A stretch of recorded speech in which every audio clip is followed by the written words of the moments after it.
Sunday రోజు night routine అయితే మీతో షేర్ చేసుకుందాం అనుకుంటున్నాను. మండే గుడికి వెళ్ళేది ఉంది కదా, మార్నింగే. కాబట్టి ఈరోజు నైట్ అయితే చాలా పనులే ఉంటాయి. మా పాప అయితే దోశలు అడిగిందండి. సో తన కోసం దోశలు వేసేస్తున్నాను.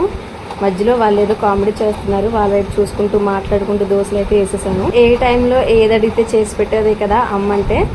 సో తప్పలేదు. మధ్యాహ్నం కర్రీ అది ఉన్నా సరే నాకు కర్రీ వద్దు, నాకు దోశలు వేసి పెట్టు అని చెప్పి అడిగింది పాప అయితే. తన కోసం దోశలు అయితే వేసి ఇచ్చేసాను. తనకి అలా దోశలు వేసి ఇచ్చిన తర్వాత రేపొద్దున గుడికి వెళ్ళే పని ఉంది కాబట్టి ముందు రోజే పనులన్నీ పూర్తి చేసుకోవాలండి, లేదంటే చిరాకుగా ఉంటుంది. గుడికి వెళ్ళినా సరే మనశ్శాంతి ఉండదు. నాకైతే ఇంతే. మీలో ఎంతమందికి ఇలా ఉంటుందో కామెంట్ సెక్షన్లో కామెంట్ చేయండి. నేనైతే గబగబా ఏ రోజు ఎలా ఉన్నా కూడా గుడి అయినా ఒక పూజ జరిగిన ఇంట్లో ఇల్లంతా క్లీన్గా నీట్గా లేనిదే మనశ్శాంతి ఉండదు. అది ఎంత పెద్ద పూజ అయినా ఎంత పెద్ద సందర్భం అయినా ఇల్లు అయితే నీట్గా పెట్టుకుంటేనే ఫస్ట్ మనస్ఫూర్తిగా సాటిస్ఫాక్షన్గా ఉంటుంది. ఆ తర్వాత ఏ పూజ చేసినా మనసు హాయిగా తృప్తిగా ఉంటుంది. నాకైతే ఇంతే.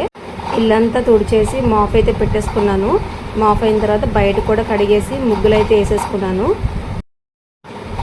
నాకు వచ్చిన కొన్ని ముగ్గుల్లో ఇది ఒక ముగ్గు, 7 చుక్కల ముగ్గు. అక్కడ ముగ్గు మీద 2 సార్లు రుద్దుతున్నాను కదా, రోడ్డు మీద కనిపించదు. శుద్ధతో అయితే కనిపిస్తుంది, అక్కడ నాముతో కాబట్టి కనిపించదు. అందుకే 2-3 సార్లు వేస్తాను ఎప్పుడు కూడా. ఇలా ముగ్గులు వేయడం అయిపోయిన తర్వాత నేను కూడా లోపలికి వచ్చేసి పిల్లలతో పాటు టీవీ చూస్తూ నేను కూడా అన్నం తినేసాను. మధ్యాహ్నం కూర అయితే ఉందండి, రైస్ ఒక్కటే పెట్టాను. పిల్లలతో నాకైతే 2 పూట్ల కూరలు చేయాలంటే అవ్వదండి. నేను ఒక పూట కూర చేస్తాను, 2 పూటలు సరిపోతుంది. మధ్యాహ్నం ఆ రైస్ వండుతాను, నైట్కి ఇంకోసారి రైస్ వండుతాను. వింటర్ సీజన్ కదా, చల్లగా అయిపోతే తినబుద్ధి కాదు కదా, పిల్లలకైనా పెద్దలకైనా సరే. వేడివేడిగా వండుకుని తింటే ఆ అరుగుదల కూడా పిల్లలకి బాగుంటుంది, మనకి కూడా బాగుంటుందని చెప్పి ఏ పూట కాకపోతే రైస్ అయితే వండుతాను. కూరలు అయితే ఒక పూట వండేస్తాను. భోజనం అయిపోయిన తర్వాత నేను పాప తిన్న సామాన్లు అయితే ఉన్నాయండి, అవి కొంచెం కడిగేసుకొని పెట్టేసుకున్నాను. మీ సండే నైట్ కూడా ఇలాగే ఉంటుందా? కామెంట్ సెక్షన్లో కామెంట్ చేయండి. రేపటి వీడియోలో మళ్ళీ కలుద్దాం. Tata, by by, good night.